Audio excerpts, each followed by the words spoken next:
Coucou tout le monde, j'espère que vous allez bien. Donc je vous retrouve aujourd'hui en vidéo pour un point lecture. Alors vous m'excuserez la tenue, hein, je suis en pyjama, mais voilà, j'ai pris ma douche, il faisait trop chaud. Donc on commence ce point lecture avec Pepper et Carotte, le tome 1, Potion d'envol de David Revoy, je ne sais pas comment on dit, chez Glénat Édition. Donc ici on va suivre donc Pepper, une petite sorcière, et Carotte, le chat qui l'accompagne dans toutes ses aventures. Donc ici on a c'est plusieurs petites histoires en fait. Alors certaines sont très courtes, certaines vont faire il y en a par exemple avec 3 pages, il y en a qui vont faire 2 pages, il y en a qui vont être un peu plus longues. Et donc on suit les mésaventures de Pepper et Carotte. Donc Pepper qui s'essaye aux potions, mais qui visiblement n'a jamais les bonnes recettes en fait. Et quand ce n'est pas elle qui commet des bêtises, et ben c'est Carotte, hein, histoire de se partager des bêtises, hein, clairement. J'ai beaucoup aimé les histoires, j'ai beaucoup aimé les crayonnés des personnages que je trouve juste trop chou, trop beau. J'aime beaucoup les coloris également. Regardez-moi ces planches dans la forêt, c'est juste canon. Et donc je remercie Amandine de la chaîne Histoire d'âme qui me l'a prêté. J'ai passé un excellent moment de lecture avec. Et je pense que je finirai par me les prendre pour moi et pouvoir les relire autant de fois que je le souhaite. Mais en tout cas, si vous voulez un petit moment sympa, drôle, avec de magnifiques planches, de magnifiques couleurs, je vous le recommande fortement parce que je crois que j'aurais regretté de passer à côté en fait, tout simplement. Donc Amandine, si tu passes par là, merci beaucoup, j'ai adoré.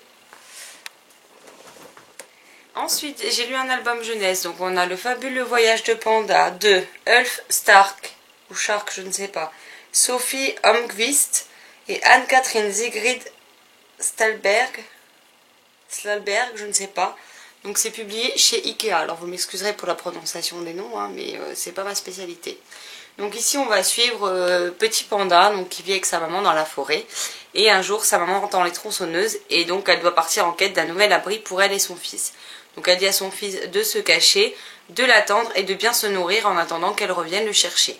Petit Panda, au bout d'un certain temps, en a marre d'attendre. Il a décidé qu'il s'était suffisamment nourri pour devenir grand et fort comme sa maman et décide de partir à sa recherche. Pendant sa quête pour retrouver sa maman, il va rencontrer entre autres notre petite tigresse qui est là, qui en temps normal attaque les pandas, mais là elle a une épine dans la patte qui lui sera retirée par Panda et donc elle décide de ne pas le croquer et de l'aider à retrouver sa maman. On va aussi rencontrer un oiseau, il y a un éléphant, il y a un singe. J'ai vraiment beaucoup aimé cette histoire jeunesse. Donc voilà. Donc il est à 5,95 € chez Ikea et 3,95 € pour ceux qui ont la carte Ikea Family. Donc voilà, et je pense que s'ils en ont, parce que j'ai vu qu'ils en avaient d'autres, donc je verrai bien les résumés et je pense que je me laisserai tenter par d'autres de leurs albums jeunesse quand j'irai chez Ikea. En tout cas, j'ai adoré que les différentes espèces des animaux s'allient et font tout pour arriver à retrouver la maman de Petit Panda. Il y a une belle amitié qui se crée entre eux. Les planches sont encore une fois très jolies, très colorées et j'ai passé un très bon moment de lecture. Ensuite, j'ai lu Les Guerriers de glace de Estelle Faye, publié chez Nathan. Donc c'est dans la collection Mes premiers romans, donc de 7 à 11 ans. Donc ici, on va suivre Alduin, le fils du chef du village, et Léna, donc sa meilleure amie, qui vit seule avec sa maman puisqu'elle ne connaît pas son papa, et qui est la fille de la guérisseuse. Elle vit plutôt éloignée dans les montagnes, et le village a tendance à la considérer un peu comme une sauvageonne. Un de leurs ennemis, en tout cas un clan d'ennemis, donc les guerriers de glace, reviennent tous les 10 ans à peu près pour réclamer que le village leur offre une jeune fille, enfin une jeune femme ou une fillette, qu'ils emmènent avec eux et dont on n'entend plus jamais parler. Donc la dernière fois que ça s'est passé, Sigmund, le frère d'Alduin, a réussi à les repousser. Maintenant son frère n'est plus là et il s'avère qu'ils vont revenir pour justement faire la demande d'une nouvelle fillette ou d'une jeune femme.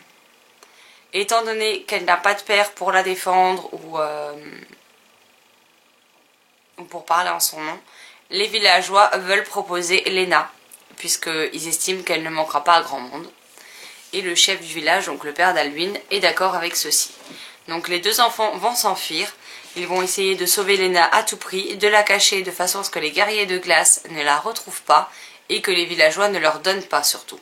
C'est dans des cas comme ça qu'on voit que la peur peut faire prendre des décisions complètement débiles, des choses que je trouve inacceptables. C'est pas parce qu'elle n'a pas un père qu'on doit la sacrifier elle plus qu'une autre.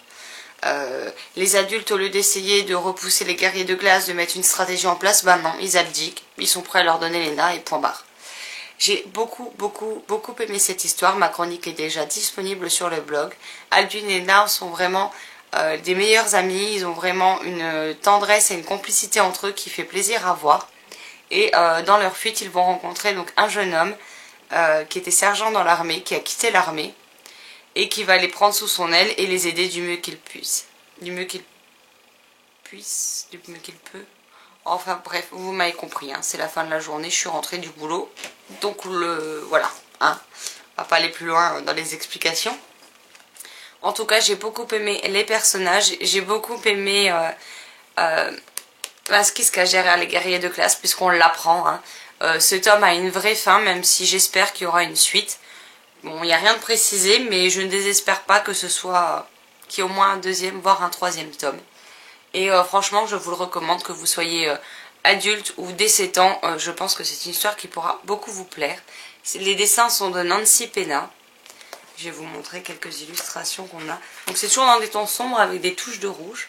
Donc là, on a Lena et Alduin qui se cachent sur une branche d'arbre. On a les guerriers de glace. Et j'aimais ce petit côté, justement, guerrier de glace qui m'a fait penser aux marcheurs... c'est les marcheurs blancs, je crois, j'ai un doute maintenant. Dans Game of Thrones, série que j'aime beaucoup. Donc c'est vrai que ça m'a fait penser un peu à l'univers et j'ai vraiment beaucoup apprécié cette lecture. On a des rebondissements, on a des révélations, on a de l'action. En gros, on a tout ce qu'il faut pour passer un très bon moment de lecture et il se lit très vite puisqu'il fait... Je vais vous dire ça tout de suite... Il fait 106 pages, 107 pages, pardon. Donc voilà. Si vous voulez en savoir plus, n'hésitez pas à regarder la barre d'infos, je vous mets le lien de ma chronique. Ensuite, j'ai également lu Abiola, le tome 2 d'Iman et Itayo, publié aux éditions Plume Solidaire. Donc j'avais déjà beaucoup aimé le premier et j'étais contente de pouvoir découvrir ce tome 2. Donc ici, on retrouve Abiola, on retrouve Francis, on retrouve Willine. Et ils vont décider de se faire une journée à la plage en compagnie des parents de Francis. Finalement, son père ne sera pas présent. Sa mère est là au départ et va devoir partir pour le travail en les laissant sous la garde de la grand-mère d'Abiola. Et Francis est mécontent que ses parents partent une fois de plus pour le travail et qu'il se retrouve sans eux au final, alors qu'il aimerait bien passer un peu plus de temps avec eux. Il décide d'aller se baigner dans la mer et il disparaît. Abiola ne cherche pas plus loin que le bout de son nez, elle fonce dans la mer, elle nage jusqu'à s'en épuiser et elle se retrouve face à la déesse des mers. Donc voilà, donc ça c'est pour le résumé, je ne peux pas vous en dire beaucoup plus puisque le livre fait environ 90 pages. C'est un livre jeunesse, donc il y a des illustrations, c'est écrit assez gros, donc il faut quand même que je vous laisse un minimum de surprise. Mais en tout cas, j'ai encore une fois beaucoup aimé cette histoire. Ce que j'aime beaucoup, c'est qu'Iman et Itayo nous fait toujours voyager à l'autre bout du monde sans bouger de chez nous. Elle nous propose dans chaque tome un mythe différent, une légende, avec une créature différente. Et ce que j'ai beaucoup aimé, c'est que la grand-mère d'Abiola va lui donner des éléments de réponse en plus sur les créatures qu'on rencontre dans le premier tome. Et ça, j'ai beaucoup aimé.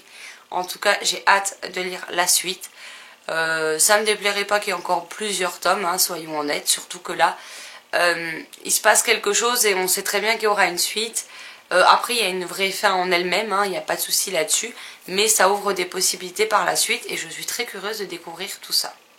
Donc encore une fois, une autre très bonne lecture jeunesse, que je crois qu'on peut le lire dès 7 ou 8 ans, que je recommande autant aux petits qu'aux grands qui veulent un moment de légèreté, un moment qui fait voyager et sans prise de tête. Ensuite, je vais vous parler d'une romance donc plus young adulte, donc un truc qui n'a rien à voir avec la jeunesse pour le coup, et ce sera le seul livre qui n'est pas un jeunesse dans cette vidéo. Il s'agit donc de Creative Thing, le tome 3 de Rachel Berthelot, publié chez Sharon Kenna. Donc on est toujours au sein de l'entreprise Creative Thing. Et là on rencontre Daphné, une jeune fille qui depuis 2 ans vit avec son parrain, donc qui est surnommé Coco. J'ai mis un moment avant de réagir qui était Coco au sein de l'entreprise Creative Thing, parce que je voyais pas qui il était. Il y avait pourtant des indices, hein, mais je sais pas pourquoi, je les ai pas vus. J'étais plongée dans ma lecture et j'ai pas cherché plus loin. Et donc elle va entre autres rencontrer Julien, donc le taquin de l'entreprise, le plus jeune également, puisque Daphné a à peine 18 ans, donc elle fait un stage chez Creative Thing grâce à son parrain, et elle a eu son bac à 16 ans. Donc depuis qu'elle a eu son bac, elle vit avec son parrain, et du coup elle va faire un stage et une immersion dans cette entreprise, qui va lui réserver bien des surprises. Julien, comme d'habitude, hein, va la taquiner tout ce qu'il peut. Il va créer des sous-entendus volontaires. Et on va les découvrir tous les deux un peu plus profondément. On va découvrir qui ils sont vraiment, leur passion, parce que Daphné est également une passionnée de basket. On va découvrir leur passion, ce qu'ils aiment, ce qu'ils n'aiment pas, ce qu'ils espèrent, leurs rêves, leurs doutes. Et c'est vrai que je les ai trouvés tellement mignons tous les deux. Donc une certaine complicité et amitié va se nouer avec eux au fil du temps. Mais ce que j'ai aimé, c'est que Daphné, au départ, est très réfractaire. Elle ne veut pas spécialement se lier d'amitié ou quoi que ce soit. Et elle va persister dans sa démarche de ne pas spécialement laisser une chance à Julien dès le début. Et c'est vrai qu'elle continue sur cette longueur pendant quasiment tout le tome. Et j'ai aimé qu'il ne suffit pas d'un claquement de doigts pour que ça y est, l'héroïne, elle change d'avis et que d'un coup elle se décide de allez hop, c'est pas grave, on verra bien ce qui se passe, et change sa personnalité ou sa façon d'être en fait, tout simplement. Et ce qui est le plus gros point fort chez Rachel Berthelot dans cette série, c'est que les personnages sont bourrés de qualité, tout comme ils sont bourrés de défauts, et c'est des gens qui ont un vécu qu'on peut rencontrer partout. Ça peut être vos voisins, ça peut être vos amis, ça peut être votre famille. C'est des gens qui sont crédibles, des personnages qui sont réalistes, qui ont chacun leurs forces et leurs faiblesses, et c'est quelque chose qui les rend vraiment très intéressants à suivre et très attachants. Encore une fois, j'ai passé un excellent moment avec ce 3e tome, et pour être honnête, le 4e va y passer cette semaine, ou la semaine dernière selon quand vous verrez le point lecture, parce que je ne compte pas m'arrêter en si bon chemin, et que après avoir bouffé les 3 tomes en très peu de temps, et ben, je compte bien me lancer dans le 4e qui vient tout juste de paraître. Et le dernier livre que je vais vous présenter dans cette vidéo, il s'agit de Malenfer, le tome 5, donc qui fait partie du 2e cycle qui se nomme Terre de Magie, et ce tome 6 s'appelle Terre de Glace de Cassandra O'Donnell, publié chez Flammarion Jeunesse. Donc dans ce livre on retrouve Gabriel et Zoé, donc ils sont avec les personnages, je vais essayer de pas spoiler, donc on les retrouve avec les personnages qui les ont aidés dans leurs aventures précédentes. Ils partent en direction des terres de glace pour mener à bien une mission. Malheureusement, encore une fois, les choses ne vont pas se dérouler comme prévu. Il va y avoir un traître au sein de leur clan. Le problème va être de savoir qui est ce traître et pourquoi. Ils vont devoir faire face à des événements inattendus, à des événements surprenants. Ils se découvrent également de nouveaux pouvoirs qu'ils ne maîtrisent absolument pas, qu'ils ne savent pas comment canaliser, qu'ils ne savent pas utiliser, qu'ils ne savent pas comment éteindre ce pouvoir. Et on va aussi suivre Gabriel et Zoé, mais séparés, puisque Gabriel va rester avec le clan, tandis que Zoé, dont les pouvoirs ne cessent de s'accroître, va devoir aller voir une diseuse pour apprendre à se maîtriser et à maîtriser ses capacités afin de s'en servir pour faire le bien et de non pas blesser involontairement ses proches. Donc elle va partir entre autres avec Elsmar, donc le dragon à qui est lié Gabriel, qui disons que les pouvoirs de Zoé lui font peur, même si il préférerait mourir que de l'avouer, je crois bien, hein. Mais voilà, il n'est pas spécialement ravi de laisser Gabriel et de devoir emmener Zoé. Mais Gabriel la lui confie et il décide donc de l'accompagner pour l'emmener voir cette diseuse qui lui apprendra certainement beaucoup de choses. Cette diseuse, il la connaît, il n'est pas non plus très enjoué à l'idée de la revoir, soyons clairs. Mais j'ai beaucoup aimé ce qu'on découvre avec Zoé et Elsmar. Il va se passer quelque chose et il y a un petit lien qui va naître entre les deux qui est très intéressant, qui m'a beaucoup plu et j'ai hâte de voir ce qu'il nous réserve, ce que Cassandra O'Donnell nous réserve dans le dernier tome qui sera le tome 6. Et je peux vous dire que je n'ai aucune, mais alors aucune envie de quitter cet univers et cette série. Malheureusement, j'ai bien eu confirmation par Cassandra que le 6e sera le dernier, mais qu'il y aura d'autres séries jeunesse. Donc, mais il n'empêche que je reste triste à l'idée de me dire qu'il ne reste plus qu'un seul tome. Donc ce tome est déjà plus épais. On a tout ce qu'il faut. Alors, certains ont pensé que c'était un tome de transition. Après, c'est le ressenti de chacun, hein. Je ne juge pas, je ne critique absolument pas. Moi, au contraire, j'ai trouvé que ce n'était absolument pas un tome de transition. J'ai trouvé qu'il était bien dosé. Il y a ce qu'il faut de passages un peu plus lents qui nous permettent justement de souffler parmi toutes les actions, tous les combats, tous les événements qui vont se produire dans ce tome, dans la découverte de leur pouvoir, dans le fait de tenter de les maîtriser, dans leur quête et la raison pour laquelle ils s'aventurent dans les terres de glace. Et j'aime toujours autant les différentes relations qu'il y a entre ces personnages. Je suis complètement fan de cette série depuis le premier tome. Ma chronique est d'ores et déjà disponible sur le blog, donc comme d'habitude je vous laisserai le lien en commentaire pour que vous puissiez aller la voir, Mais j'ai passé encore une fois un excellent moment et je suis autant pressée de lire le 6e tome que vraiment triste et peinée à l'idée de quitter cet univers une bonne fois pour toutes. Parce que même si j'aurais la possibilité de les relire, chose que je ferai, hein, clairement, soyons honnêtes, ce sera plus la même chose parce que je connaîtrai déjà l'histoire. Et en tout cas, ce livre nous promet un final explosif et un final où je ne suis pas si certaine que tout se déroule bien pour nos héros. On a beau être dans la jeunesse, quand je vois ce que Cassandra O'Donnell a fait avec la légende des 4, ce qu'elle a pu faire dans Sombre Terre, je redoute le pire pour le final de cette série. Je sens qu'elle ne va ménager ni les personnages ni ses lecteurs, donc ça promet d'envoyer du lourd. Donc voilà, son point lecture est à présent fini. Comme vous avez pu le constater, je vous ai présenté un peu plus de livres que d'habitude, tout simplement parce que j'ai lu pas mal d'albums jeunesse ou de livres courts, et que si je garde le rythme de 3 livres par vidéo, mes avis lecture du mois de mai, vous allez les avoir en août, vu comment c'est parti.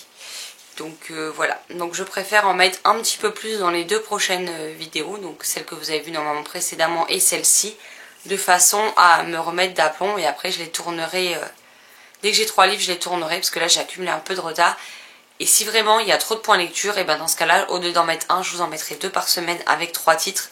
Mais là il faut que j'arrive à combler le retard que j'ai accumulé, parce que sinon on ne va pas s'en sortir. Donc voilà, j'espère que ce nouveau point lecture vous aura plu.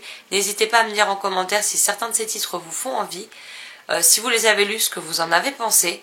Ou si vous avez des titres du même style à me recommander. Ce sera un plaisir de vous lire en commentaire et de vous répondre. Sur ce, je vous souhaite une excellente journée, de très belles lectures et je vous dis à très vite dans une prochaine vidéo. Bye bye.